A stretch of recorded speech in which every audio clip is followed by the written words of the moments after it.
ನಮ್ಮ ಬೆಳಗಾವಿ ನಗರದ cyber crime police ಸ್ಟೇಷನ್ನಲ್ಲಿ ಕೆಲವು ದಿನ ಹಿಂದೆ ಒಂದು ಡಿಜಿಟಲ್ ಅರೆಸ್ಟ್ ಅದು ಒಂದು FIR ದಾಖಲು ಮಾಡಲಾಗಿತ್ತು. ಅದರಲ್ಲಿ ಒಂದು ಸೀನಿಯರ್ ಸಿಟಿಸನ್ 15 ಕೋಟಿ ಅವ್ರದ್ದು ಲಾಸ್ ಆಗಿದೆ. ನಮಗೆ ಮಾಹಿತಿ ಬಂದ ತಕ್ಷಣ ಅದರಲ್ಲಿ cybercrime.gov.in ನಮ್ಮದು 1930 ಪೋರ್ಟಲ್ ಇದೆ. ಅದರಲ್ಲಿ ಎಲ್ಲ ಡೀಟೇಲ್ಸ್ ಹಾಕ್ಕೊಂಡು ಸುಮಾರು 1 ಕೋಟಿವರೆಗೆ ದುಡ್ಡು ಅದರಲ್ಲಿ ಬ್ಲಾಕ್ ಮಾಡಲಾಗಿದೆ. ಮತ್ತು ನಮ್ಮದು ವಿಕ್ಟಿಮ್ದು ಅಕೌಂಟಿಂದ 10 ಅಕೌಂಟ್ಸ್ಗೆ ಈ ಫಸ್ಟ್ ಲೇಯರ್ ಈ ದುಡ್ಡು ಟ್ರಾನ್ಸ್ಫರ್ ಆಗಿತ್ತು. ಅದರಲ್ಲಿ 2 ಅಕೌಂಟ್ಸ್ ಹೈದರಾಬಾದ್ ಬೇಸ್ಡ್ ಇದೆ, ಅಹಮದಾಬಾದ್ ಬೇಸ್ಡ್ ಒಂದು ಇದೆ, ಕೋಲ್ಕತ್ತಾನಲ್ಲಿ 2, ಗುವಾಹಟಿನಲ್ಲಿ 1, ಹರಿಯಾಣನಲ್ಲಿ 2 ಮತ್ತು ದಿಲ್ಲಿನಲ್ಲಿ 2. ಈ ಥರ 10 ಅಕೌಂಟ್ಸ್ನಲ್ಲಿ 15 ಕೋಟಿ ರೂಪಾಯಿ ಹೋಗಿತ್ತು. ಹೈದರಾಬಾದ್ನಲ್ಲಿ ನಾವು ಇಮಿಡಿಯೇಟ್ಲಿ ಒಂದು ಎನ್ಕ್ವೈರಿ ಮಾಡಿದ್ದೀವಿ.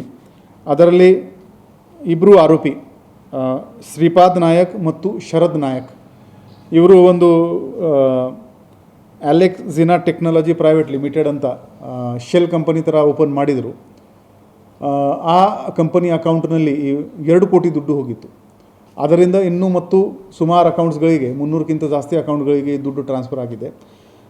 ಈ ಇಬ್ಬರಿಗೆ ದಸ್ತಗಿರಿ ನಮ್ಮ ಸೈಬರ್ ಕ್ರೈಮ್ದು ACP ಮಂಟೂರ್ ಮತ್ತು PI ಶ್ರೀಶೈಲ್ ಗಾಬಿ ಇವರಿಗೆ ಸಿಕ್ಯೂರ್ ಮಾಡೋಕ್ಕೆ ಯಶಸ್ವಿ ಆಗಿದ್ದಾರೆ.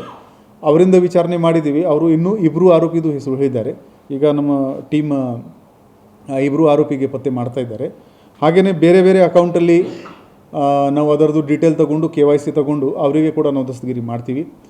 ಮತ್ತು 10 ಕೋಟಿ ಮೇಲ್ಗಡೆ ಯಾವುದೇ ಕೇಸ್ ಡಿಜಿಟಲ್ ಅರೆಸ್ಟ್ನಲ್ಲಿ ಇದ್ದರೆ ಅದು CBI ತನಿಖೆ ಮಾಡಬೇಕು ಅಂತ ಸುಪ್ರೀಂ ಕೋರ್ಟ್ದು ಆದೇಶ ಇದೆ. ಅದರ ಪ್ರಕಾರ ಪತ್ರವ್ಯವಹಾರ ನಡ್ತಾ ಇದೆ. ಬರುವ ದಿನಗಳಲ್ಲಿ CBI ಅವರು ಈ ಕೇಸನ್ನು ಟೇಕ್ ಓವರ್ ಮಾಡ್ತಾರೆ. ಅಲ್ಲಿವರೆಗೆ ನಾವು ಈ ಫಸ್ಟ್ ಲೇಯರ್ ಅಕೌಂಟ್ ಆರೋಪಿ ಯಾರ್ಯಾರಿದ್ದಾರೆ ಅವರಿಗೆ ಕೂಡ ನಾವು ದಸ್ತಗಿರಿ ಮಾಡ್ತೀವಿ. ಬೆಳಗಾವಿ ನಗರದಲ್ಲಿನೇ ಹೋದ ಕೆಲವು ವರ್ಷಗಳಲ್ಲಿ ಸುಮಾರು 2900 ಮ್ಯೂಲ್ ಅಕೌಂಟ್ಸ್ ಆಪ್ರೇಟ್ ಆಗ್ತಾಯಿದೆ.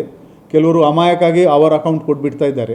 ದಯವಿಟ್ಟು ಈ ಥರ ಯಾರು ನಿಮಗೆ ಪರಿಚಯದವರು ಇದ್ದಾರೆ ಯಾವುದೇ ಕಾರಣಕ್ಕೂ ನಿಮ್ಮದು ಬ್ಯಾಂಕ್ ಅಕೌಂಟ್ ಕೊಡಬೇಡಿ. ಮ್ಯೂಲ್ ಅಕೌಂಟ್ ಬಾಡಿಗೆ ಮೇಲೆ, ಕೆಲವು ಕಡೆ ಬಾಡಿಗೆ ಮೇಲೆ ಕೊಡ್ತಾ ಇದ್ದಾರೆ, 10,000 ರೂಪಾಯಿ ಪರ್ ಮಂತ್ ಆ ಥರ. ಕೆಲವು ಇನ್ನೋಸೆಂಟ್ ಆಗಿ ಕೊಡ್ತಾ ಇದ್ದಾರೆ, ಕೆಲವು ಪಾರ್ಟ್ನರ್ ಆಗಿ ಕೊಡ್ತಾ ಇದ್ದಾರೆ. ನಾವು ಒಂದು ಡ್ರೈವ್ ಥರ ಮಾಡ್ತಾಯಿದ್ದೀವಿ. ಈ ಮಾಹಿತಿಯಲ್ಲಿ ನಮಗೆ ಬರ್ತಾ ಇದೆ, ಅಲ್ಲಿ ನಾವು ತಕ್ಷಣವೇ ಒಂದು FIR ಮಾಡಿಕೊಂಡು ಅವರ ಮೇಲೆ ಕಾನೂನು ರೀತಿಯ ಕ್ರಮ ತಗೋತಾ ಇದ್ದೀವಿ.